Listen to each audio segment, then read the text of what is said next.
Absolutism broke America. Representative government is built on compromise, not puritanical fanaticism. By Will Statton. Now, if you know me, you're already thinking, how is he going to read this one with a straight face? But I have to say, I really believe that Will is coming at this from a good faith place.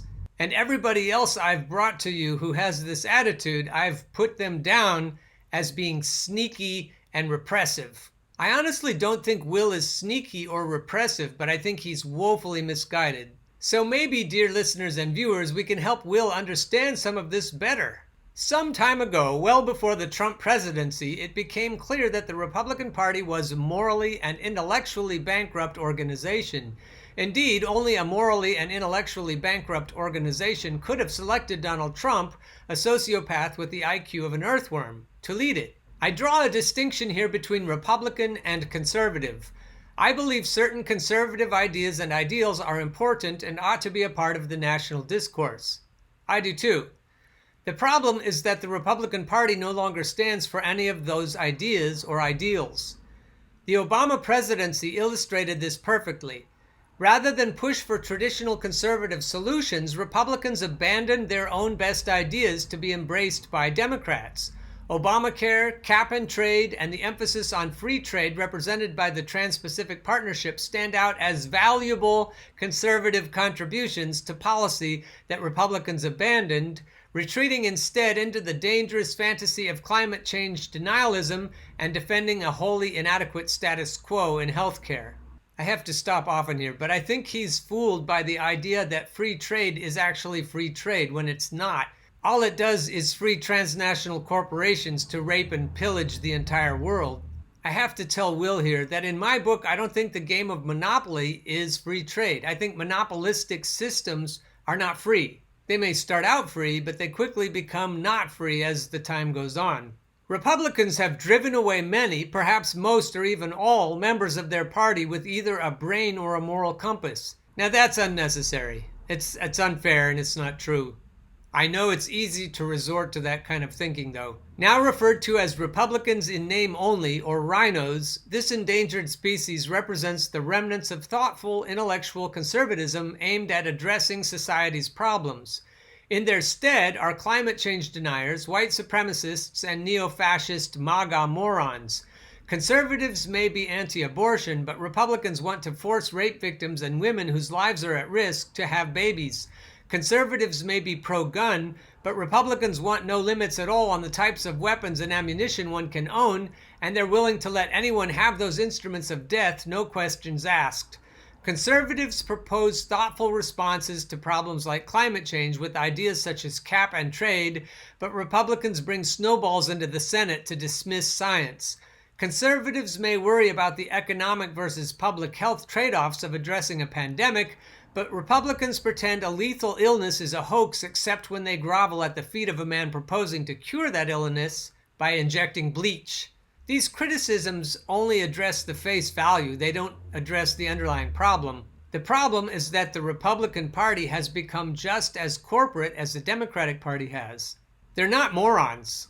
All of their positions have an agenda behind them, and that agenda is to keep their donors happy. It would be nice to just say they're stupid, but it's not really true.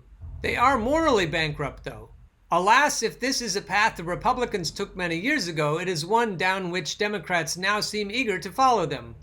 For Democrats, distinct from liberals as Republicans are from conservatives, this trend seems to have begun more recently, in 2016 with Bernie Sanders' primary campaign for the Democratic nomination.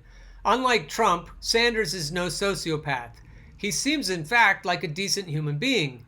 However, many of his followers, like many of Trump's, elevated him beyond mortal status and began using support for his policy prescriptions as the same sort of moral litmus tests Republicans had previously used to degrade themselves. I'm going to let him go a little further down this path before we try to rein him in. There is not yet a Democratic equivalent to rhino. I call them pinos, progressive in name only.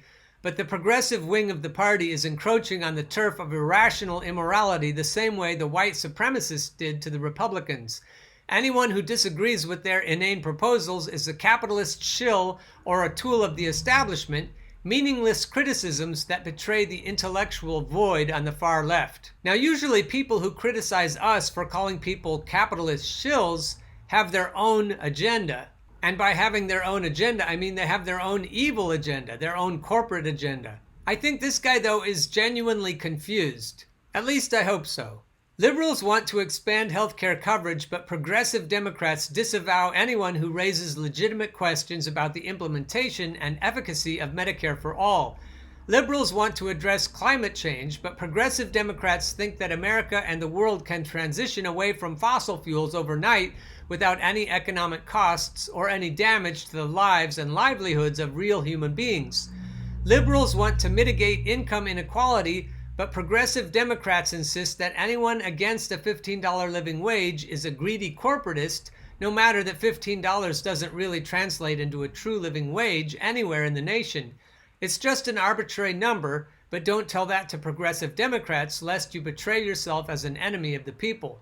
No, actually, you're right. It isn't $15 that really matters. What you may not realize is that Americans are 400% more productive now than they were in 1950. Our wages have been uncoupled from our productivity, and the surplus is going right into the pockets of the wealthy. Yes, rather than supporting some arbitrary $15 an hour minimum wage, what we really should do is connect somehow our productivity to our wages in a way that the rich people couldn't subvert. And so the world's most diverse democracy, a nation in which public discourse is of the utmost importance for the survival of our form of government and the progress it can engender, finds itself strangling on its own inflexible stupidity. Who are the losers in this paradigm? The American people, of course. All of us, regardless of our beliefs, suffer when a system that is built on finding the best outcomes via dialogue and debate instead morphs into a form of political trench warfare. Rigid ideologies are always bad, but at least if there was only one rigid ideology, there would be some sort of movement. But no, America's incapacitated federal government is in the no man's land between warring ideological factions who are hell-bent on rushing the enemy's trenches, unwilling and unable to hear the concerns or see the humanity of the people within. And that's a good point as far as it goes. It is no wonder that so little progress is made on so few issues when both sides care more about being right than about doing right. Just like the British in World War I sent tens of thousands of men to their deaths at the Somme to push the Germans back 7 miles, Americans' two major political parties are willing to sacrifice the nation for controlling the Senate by 2 or 3 seats. Will, what you don't see is that the corporations are paying to divide us like this. Morally and intellectually bankrupt. As Winston Churchill said, democracy is the worst form of government except for all the rest. Only under a representative government can we hope for the type of progress that will benefit people with a wide array of beliefs and values.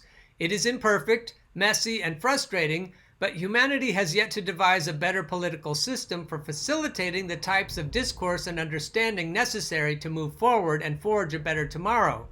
This is the sort of nation America was and ought to be, but the moral absolutism that both political parties increasingly espouse is an ominous sign for the future of democracy and therefore of progress. So let me tell you what's really going on here, Will, because I really believe that you want progress. The American people actually agree quite a bit, and certainly enough to get things done.